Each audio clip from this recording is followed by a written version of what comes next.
The day their world shattered, Leo took his sister to the Caldwell estate to ask for a loan. Adrian Caldwell had remarked that the world considered Leo Miller a man not to be trusted.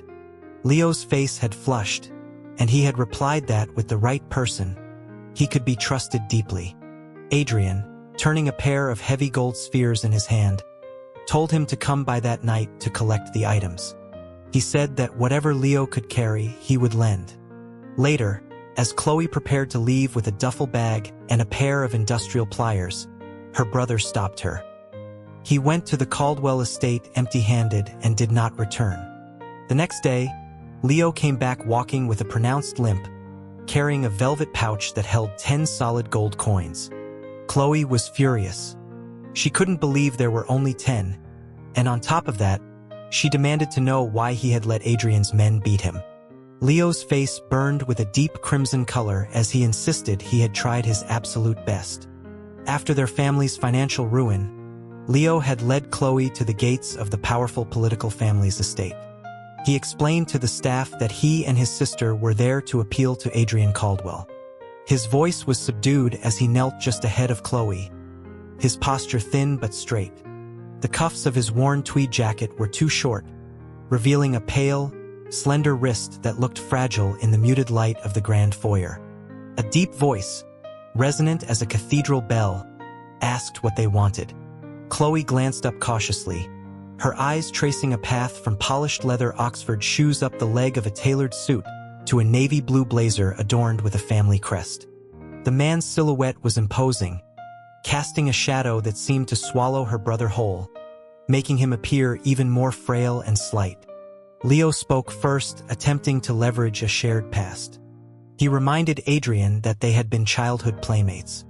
Adrian remained silent, his expression unreadable. A faint blush crept up Leo's handsome, tired face. He knew it had been more than a decade ago, but it was clear from Adrian's steady gaze that the memory was not forgotten. Seeing her brother's discomfort, Chloe cleared her throat and launched into a tearful, embellished account of their family's recent misfortunes. She dabbed at her eyes with a handkerchief, careful not to smudge the deliberately pale and tragic makeup she had applied. She considered her performance to be deeply moving and was certain it would soften Adrian's heart. Yet, after some time, he appeared utterly unimpressed. Chloe internally cursed his coldness, his lack of sympathy. She abruptly stopped her crying. It was obvious this approach was failing. She wondered how on earth they were going to secure the money they so desperately needed. Just then, Adrian let out a short, cynical laugh. He told them that if they wanted a loan, they had better think of what they could offer as collateral, as his home was not a charity. Chloe was taken aback. This was a man who clearly expected something tangible in return. If they had anything of value left, they wouldn't have been there, humbling themselves. After a moment's thought, she decided to take a risk. She discreetly tugged at the collar of her blouse, offering a fleeting glimpse of her delicate collarbone. She cast what she hoped was an alluring look toward Adrian. She had never lacked for suitors, and though she had little interest in them, she knew she possessed a certain appeal. As she predicted, Adrian's gaze shifted to her. His eyes were intense, conducting a frank and undisguised assessment. A flicker of approval seemed to cross his features, and Chloe's hopes rose. But when Adrian spoke, his attention was fixed squarely on her brother. He said that if he were to lend Leo money, he had to consider the rumors that Leo Miller was not a man one could depend on. Chloe's temper flared. She couldn't understand why the conversation had turned back to her brother, and she wondered aloud who would spread such baseless lies.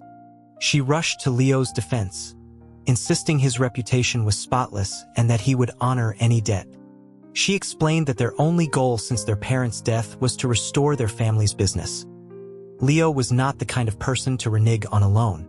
Adrian ignored her completely, his gaze locked on Leo. Chloe could bear it no longer. She stood up with a huff and reached for her brother's arm, telling Adrian that if he wasn't willing to help, he didn't need to humiliate them. Leo was thin, but when she pulled, he didn't budge. In a voice barely above a whisper, Leo said that with the right person, he could be trusted deeply.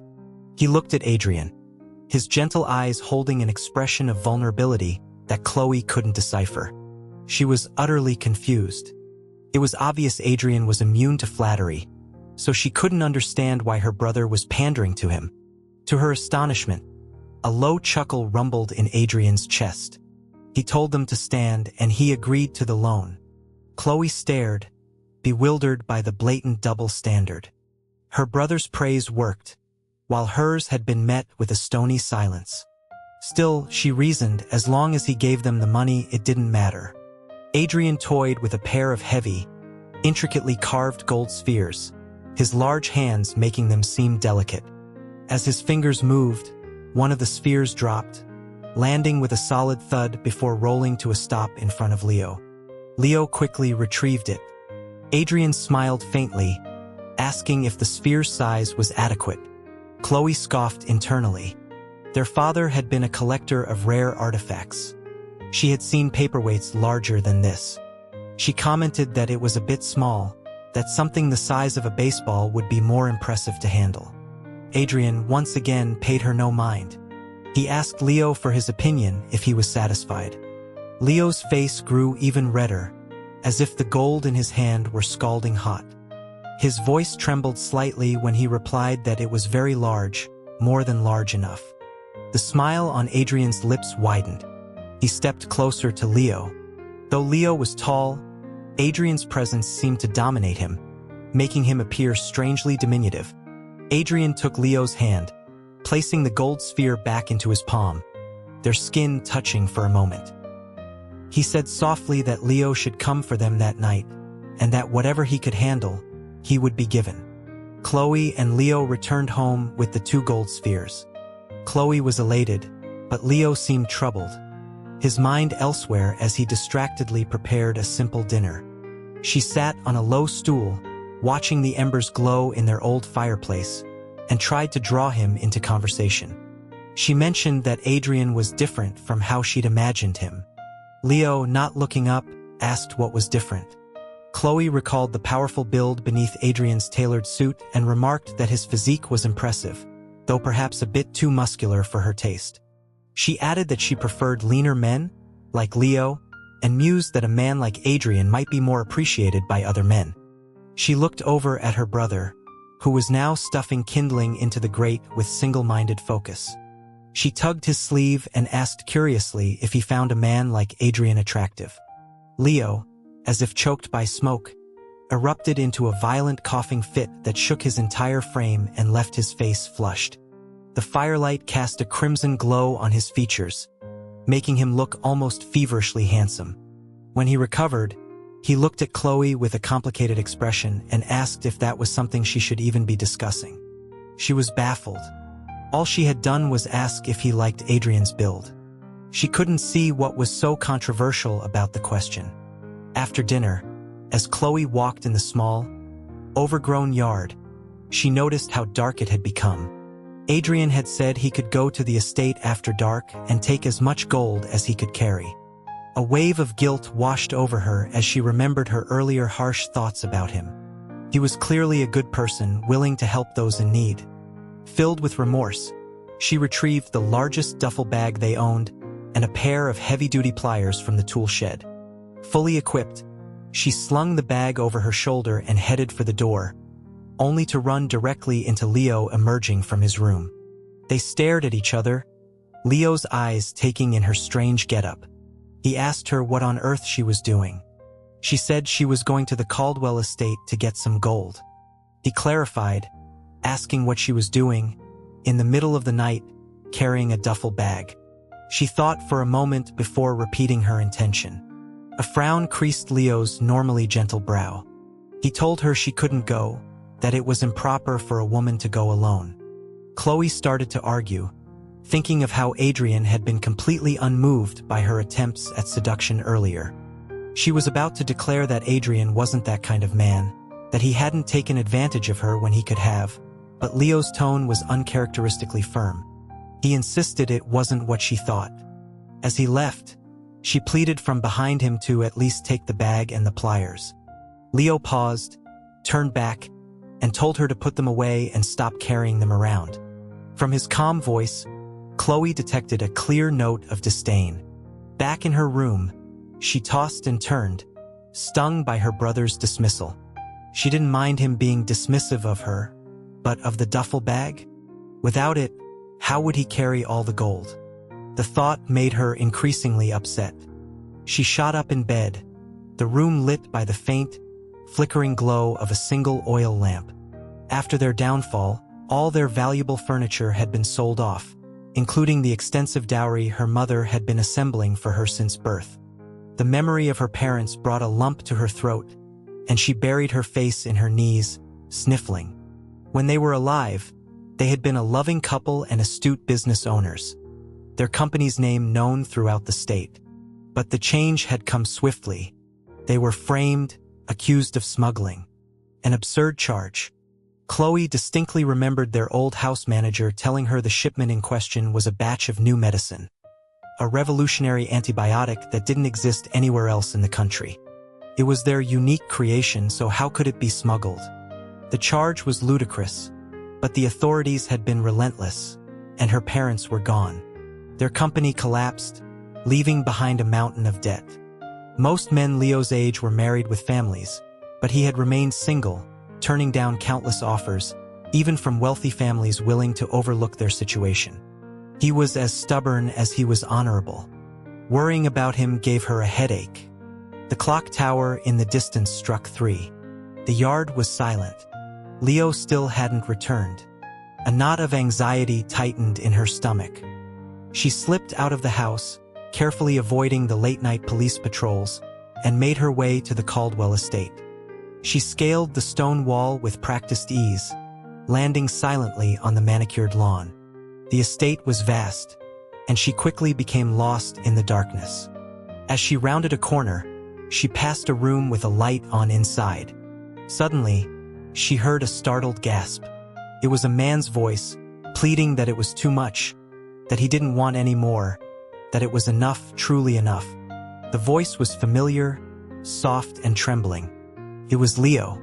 A deep, rich voice, Adrian's, asked if he was sure it was enough. Leo confirmed that it was and thanked him. Adrian laughed softly, a sound filled with satisfaction, and told Leo he was very good, that he would be remembered. Chloe leaned against the doorframe, listening. She knew that tone. Adrian was making empty promises. She didn't care about his hollow praise. She just wanted the gold. If her brother said it was enough, it was only because he was too polite and kind-hearted to ask for more. Just because he said no didn't mean Adrian should stop. She was about to burst in when she heard the distant voices of security guards. One mentioned seeing a shadow moving ahead and urged the other to investigate. Her courage vanished. Getting arrested as a trespasser was not part of the plan. She crept away, making her way back home. Leo was gone all night. The next morning, a black town car dropped him off. He handed Chloe a small, heavy cloth bag. She opened it to a dazzling gleam of gold. Inside were 10 intricately engraved coins. She counted them several times and asked if this was all. Leo nodded. Unconvinced, she looked him over from head to toe. She found no more gold, but she did notice he was walking strangely, as if he were injured. A surge of rage went through her. Only 10 coins, and Adrian had him beaten up as well? Leo's face reddened. He told her that getting even this much had been difficult, and that she should be grateful, not resentful. With the money from Adrian, they opened 2 new storefronts. Perhaps their luck was turning, as business was surprisingly good. Over the next few months, profits grew steadily. Leo used part of the money to pay down debts and the rest for living expenses. As the holidays approached, he bought Chloe new clothes and hired a small household staff. Life was improving, and the smiles on Leo's face became more frequent. One day, Chloe passed the small room where they kept photos of their parents and saw Leo kneeling on a cushion. He was speaking softly to the photographs, outlining his plans for the new year. Their current businesses were a shadow of their family's former enterprise, and the pressure on him was immense. Chloe had learned about accounting from her mother and had a natural aptitude for business. She asked Leo for the ledgers and studied them carefully. Expenses were stable and profits were rising, but the growth was conservative. She realized that if they expanded their operations, they could earn significantly more, but it would require a substantial upfront investment. She excitedly brought her proposal to Leo, who sighed and told her they didn't have that kind of capital. Chloe blurted out that Adrian did. She argued that before it was borrowing, but now it would be seeking investment. Her plan to pitch Adrian on a partnership was shot down. Leo feigned illness and ordered her out of his room. No matter how much she argued, he refused, and when she pushed, he grew angry. Winter passed. One afternoon, as Chloe was enjoying the weak spring sun in the yard, the housekeeper announced a visitor. She was wondering who it could be when Adrian, dressed in casual clothes, strode into the yard with a thunderous expression. Even without his usual power suit, he exuded an aura of uncompromising authority. Chloe greeted him formally. His expression softened slightly when he saw her. He waved off the formality. She poured him a cup of stale tea and offered him a rickety patio chair, telling him it was the best they had to offer. She was still bitter about the gold coins and had no intention of making him comfortable. Adrian sat, the chair groaning under his weight. He picked up the teacup, his lips twitching in a brief, failed attempt to hide his distaste. He set it down, saying he wouldn't drink it. He had come to discuss an important matter with her brother. Leo was in the next room, supposedly sick and refusing all visitors. Chloe informed Adrian that her brother was unavailable, but that he could speak with her instead. After a moment of hesitation, Adrian stated his purpose. He wanted to become a partner in their business. The moment the words were out of his mouth, the door to the next room flew open and Leo, looking anything but sick, strode out. The three of them stood in stunned silence. Leo and Chloe spoke at the same time, their voices a mixture of shock and denial, asking what exactly he wanted to partner in. Adrian, looking perplexed by their reaction, simply said their company. Leo breathed a sigh of relief, his posture relaxing. Adrian's phrasing had been terrifyingly ambiguous. The term partner was one Chloe had only heard her parents use in a modern business context. She was surprised Adrian knew it, but there was no time to question it. She had been waiting for this moment. She called for their housekeeper to bring out the good tea she had been saving and found a sturdier armchair for their guest. A short while later, Adrian was sipping premium tea, comfortably settled in the chair. Chloe knew Leo had secretly been hoping for this. She asked with a bright smile how much of a stake Adrian was interested in acquiring.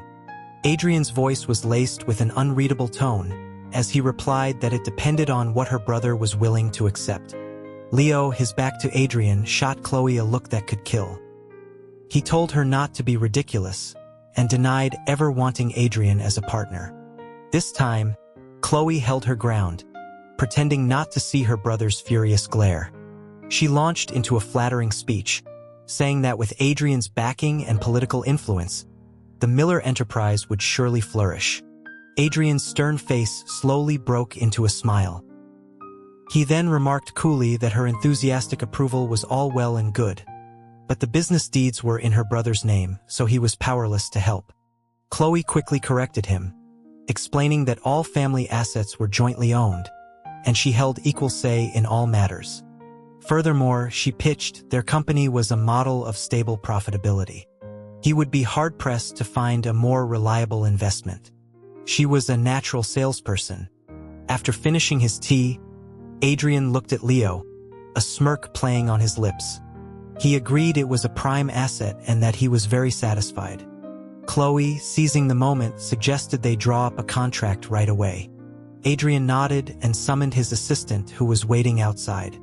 An hour later, 2 contracts were ready.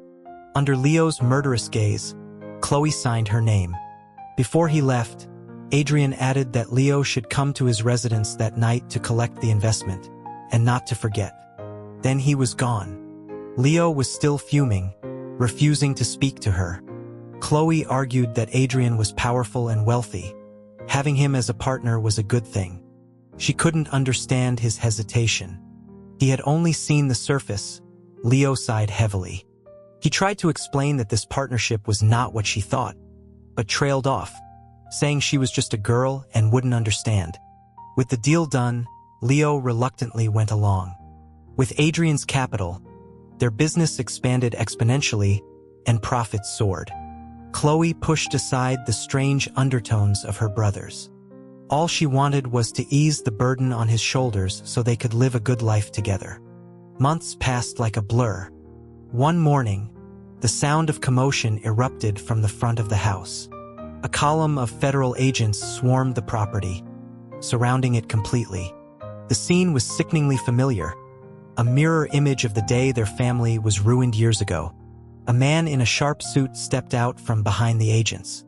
It was Julian Caldwell, Adrian's younger brother, his smile as warm and disarming as a spring breeze. The moment Leo saw him, the gentle expression on his own face hardened into ice. Both he and Chloe knew that Julian's affable exterior concealed a ruthless ambition. He was the one who had led the raid on their parents' company, smiling just like this. He had promised to help reduce their parents' sentences while simultaneously ensuring the charges stuck, leaving them to die in federal prison. Leo greeted him formally, his voice steady but his eyes betraying a barely suppressed rage. He pointed out that he no longer held a government position and asked why Julian had arrived with such a dramatic show of force. Julian's smile widened. He retorted that while Leo might not be in government, his heart was firmly with Adrian, which amounted to the same thing. The mention of Adrian was pointed, his tone suggestive. Julian continued, saying it was a pity that while Leo was so devoted, Adrian didn't return the sentiment. He announced that Adrian had been caught in an affair with the wife of a senior senator, a scandalous and treasonous act for someone in his position. At this, Leo's composure faltered. He insisted that Adrian's reputation was pristine, and that Julian should be careful with his words. Julian's face was alight with unconcealed glee. He informed them that their father, the powerful Senator Caldwell, was furious. He had already ordered Adrian to be disowned and placed under house arrest. The senator's wife had taken her own life, and all of Adrian's associates were being rounded up for investigation. This last sentence was the reason for his visit. Their property was seized, and Chloe and Leo were escorted to the Capitol building. A hearing was in session in a grand committee room, filled with politicians and aides. The atmosphere was somber. The old Senator Caldwell sat at the head of the table, his presence formidable. Chloe kept her head down, but scanned the room and noted Adrian's absence. All the other Caldwell sons were present, with Julian now clearly the most prominent. With the heir apparent disgraced, Julian, as the next in line, was the biggest beneficiary. He respectfully reported to his father that the Miller siblings had been apprehended and their assets were being liquidated.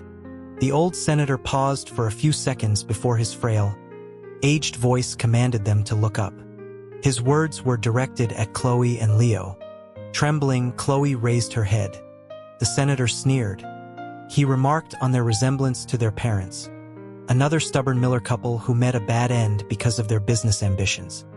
He seemed to hold a personal grudge against them for simply following in their parents' footsteps. His words filled Chloe with a hot, simmering anger. In his eyes, they were nothing more than insignificant merchants, yet he seemed obsessed with preventing them from succeeding. The senator continued, stating that while he hadn't stopped them from conducting business, their association with Adrian made them culpable in his scandal. His gaze, cold and sharp, settled on them with murderous intent. Chloe's heart sank. The old man was petty and cruel. He had no intention of letting them survive this. All hope seemed lost. Their parents were dead, Adrian was imprisoned, and there was no one left to help them. He could crush them like insects. At that moment, Leo spoke. He addressed the senator, stating his belief that the matter concerning Adrian and the senator's wife was a misunderstanding.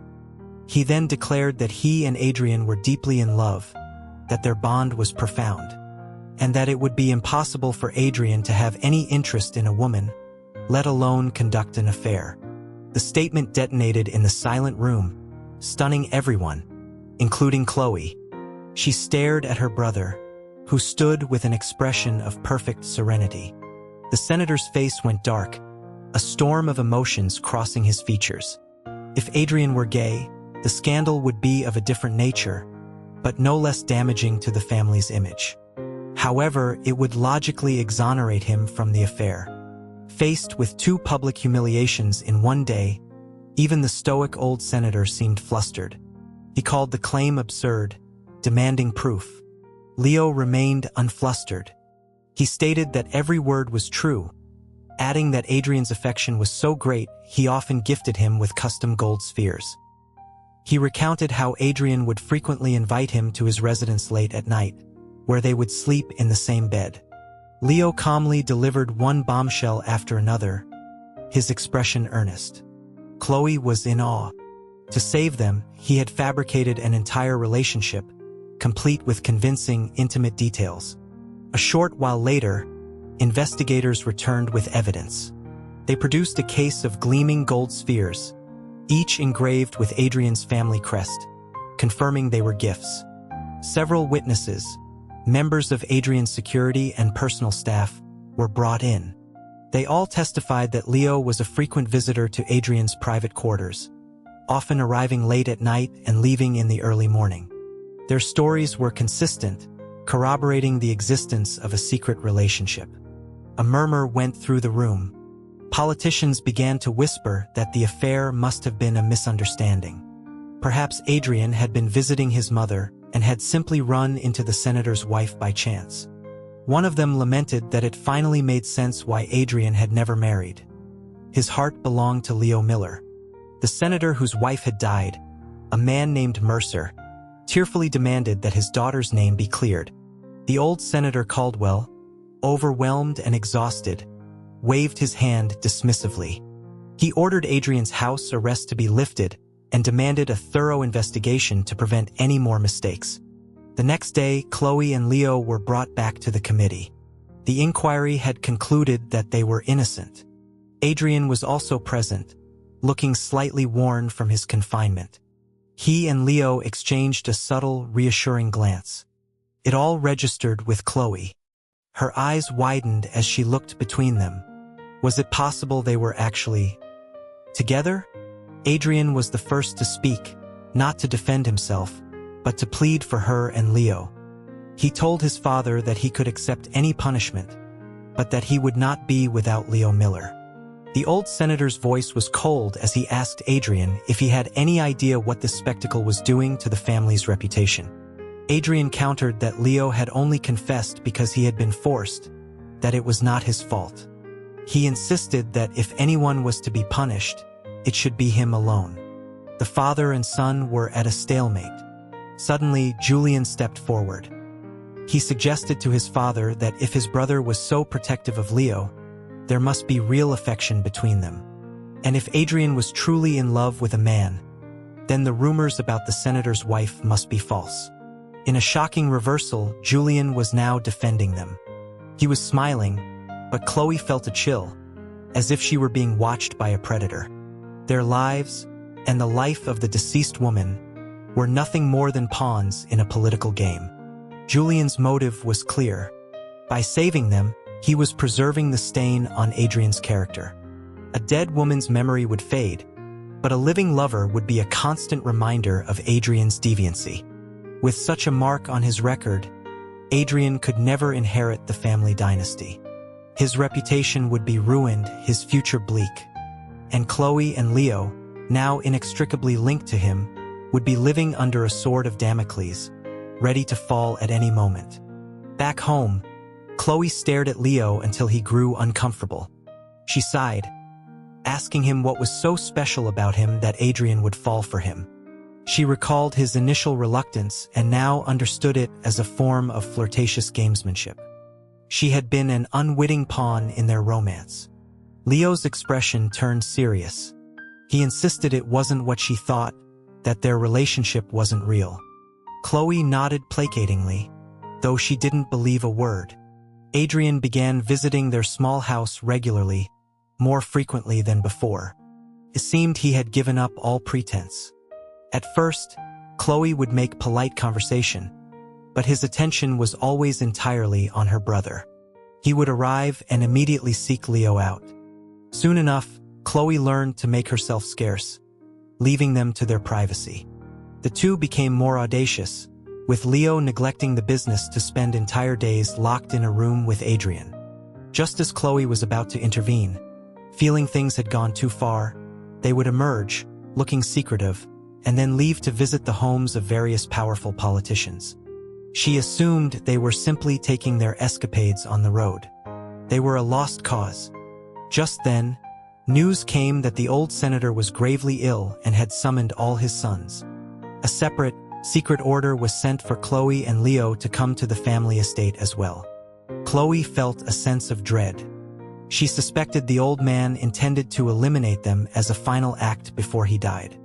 Their business had grown immensely, with a presence across half the city. Leo, seeing her fear, reassured her that he was there and not to be afraid. The senator lay in his bed, his frail form barely visible through the canopy curtains. He was a shadow of the imposing figure he had been just months before. Julian began to berate Adrian, accusing him of abandoning his dying father to cavort with Leo, questioning his humanity. His tone was no longer gentle. With the patriarch on his deathbed, the act was no longer necessary. He was only one step away from taking control. Adrian responded with a cold smile, casually rolling the 2 gold spheres in his hand. He seemed completely at ease. He remarked on how well-informed Julian was about his private life. Then his tone shifted. He asked Julian if, in all his spying, he had ever learned what precisely he and Leo were doing during their meetings. Julian scoffed, dismissing it as something not fit for polite conversation, and called Adrian a fool for sacrificing his reputation for a man. Adrian laughed to himself and walked to the bedside, pulling back the heavy curtain. He said of course he was concerned about his father. He had been thinking daily about when he might die. But since his father was taking so long, he had decided to orchestrate a takeover himself. The statement was shocking. Traitor. The old senator wheezed, his eyes wide with fury. Guards! Seize him. After his outburst, he was racked by a violent coughing fit. He fumbled under his pillow and produced a sealed decree. I'm not dead yet, he gasped. You're too eager. The estate's security team swarmed in. A middle-aged man with a military bearing stepped forward and announced that the traitor had been apprehended.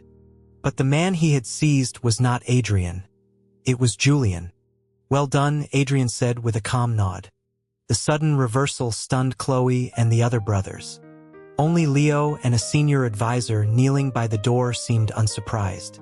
Julian, not a fool, instantly realized what had happened. He shouted at Adrian, asking how he had managed to turn the security detail, accusing him of staging a coup. His own loyal men had betrayed him. He desperately looked to the senior advisor. Mr. Thompson, help me. Father's decree names me as his successor. The old senator, barely breathing, pointed a trembling finger. Thompson, take the decree, execute Adrian. And the Millers, seize their assets, kill them all. His eyes, filled with a deep-seated fear, locked onto Chloe and Leo. The advisor, Thompson, rose silently and walked to the bed. He calmly took the decree from the senator's hand. His composure seemed unnervingly out of place. He looked at the old man with a complex expression and said one sentence. Sir, why are you committing treason? The senator coughed, his chest heaving, before looking at Thompson in disbelief. Thompson took the decree, bowed to Adrian, and then tossed it into the fireplace, where it quickly turned to ash. What decree? He asked coolly, watching the embers. The senator must have been delirious. Julian Caldwell attempted to seize control, and Adrian, acting on orders, commanded the security forces to stop him. The old senator let out a final, rattling cough and then fell silent. The senator has passed, Thompson announced. His dying wish was to name Adrian as his successor. Do any of the other gentlemen disagree? The remaining brothers, pale and trembling, shook their heads vigorously. Adrian smiled, satisfied. Julian was dragged away. Chloe, who had arrived in terror, left in a state of utter confusion. Everything had happened too fast, and she still didn't understand why the old senator had been so determined to destroy her family. With Adrian now in charge, he could no longer visit them as frequently.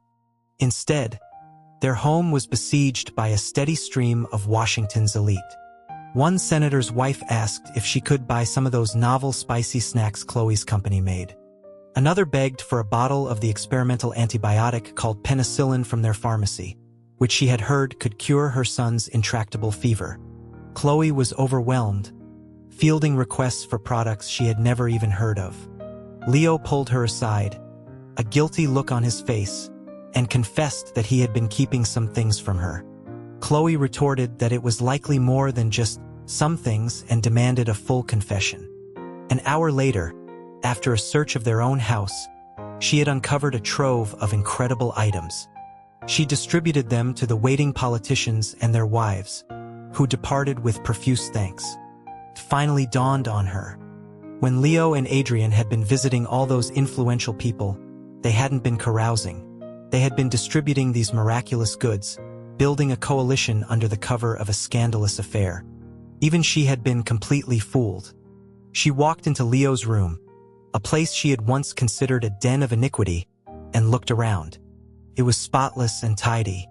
The large cedar chests she had assumed held secrets of their affair were instead filled with wonders.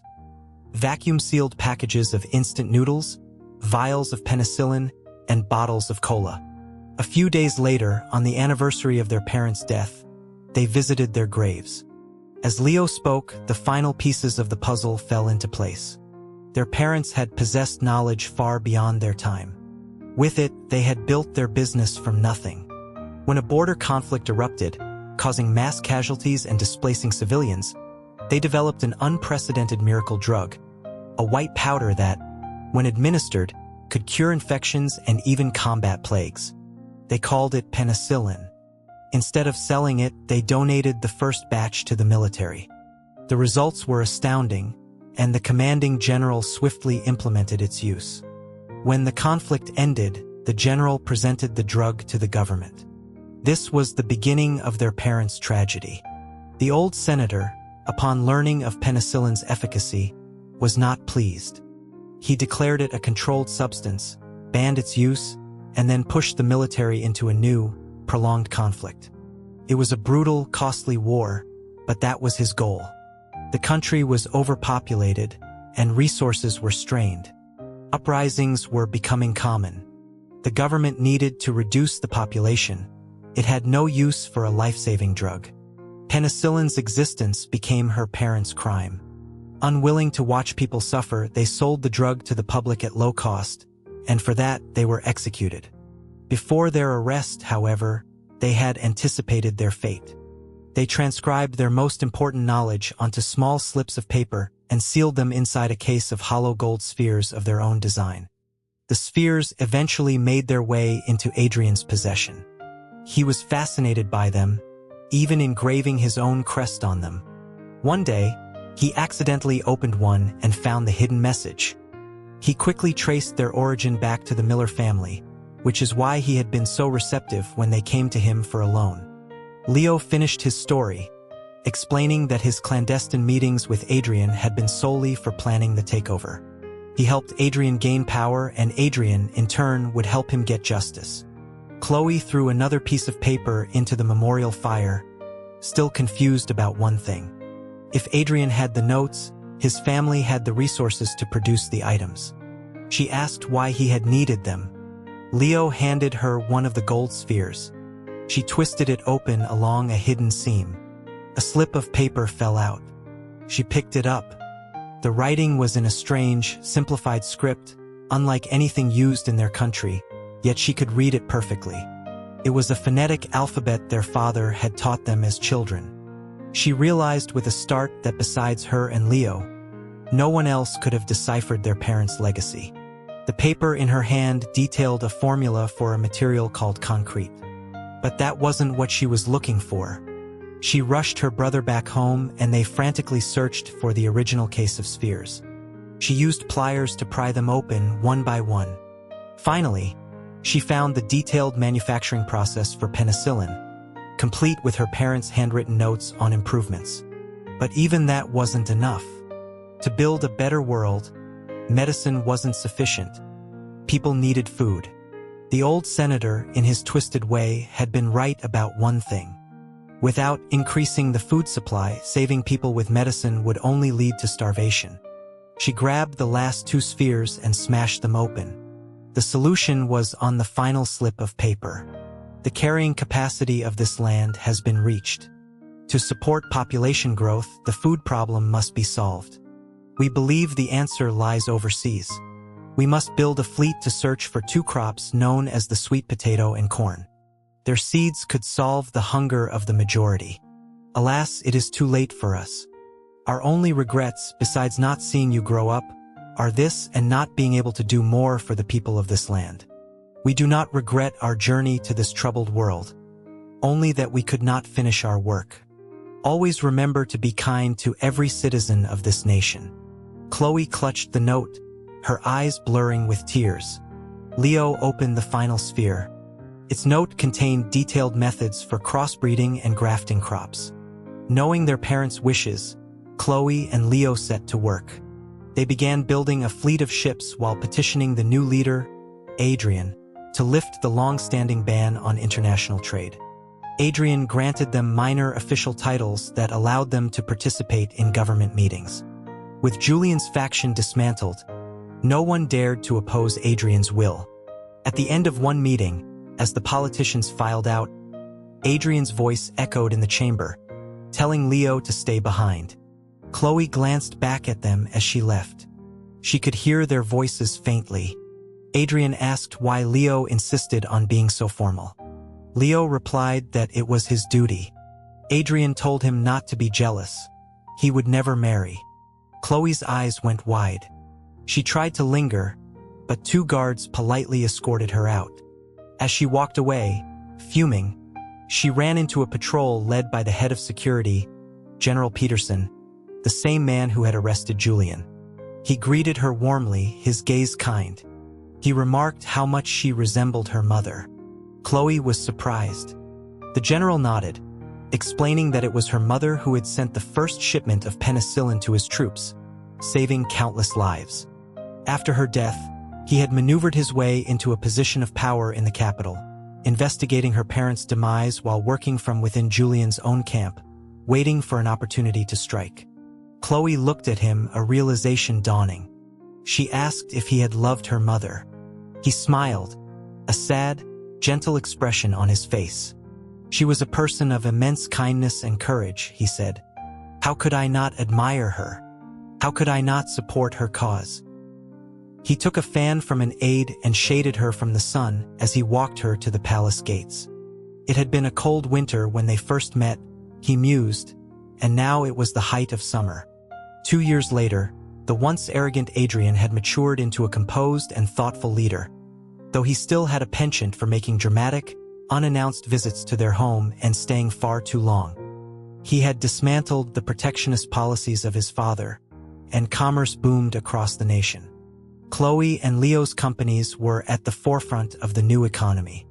Guided by their parents' notes and Adrian's unwavering support, they sent ships across the ocean, returning with corn and sweet potatoes. They developed hybrid strains of rice and wheat, leading to record harvests. Chloe opened factories producing medicine, instant foods, and other modern conveniences.